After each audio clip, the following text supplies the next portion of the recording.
Here's a detailed step-by-step guide to set up 3 monitors using DisplayPort daisy chain for 2 monitors and a third monitor connected directly to the mini PC's DisplayPort. Hardware requirements.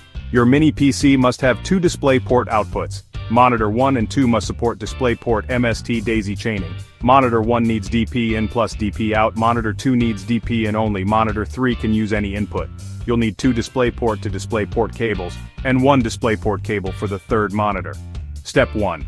Connect the mini PC's DisplayPort to Monitor 1's DP input using a DisplayPort to DisplayPort cable.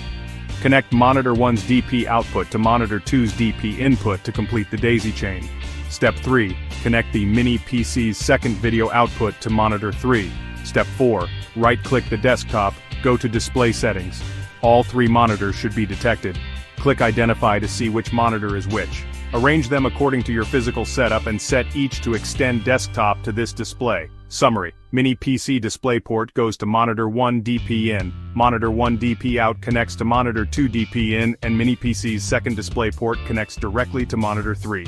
Your 3-monitor setup is now complete and ready for enhanced productivity.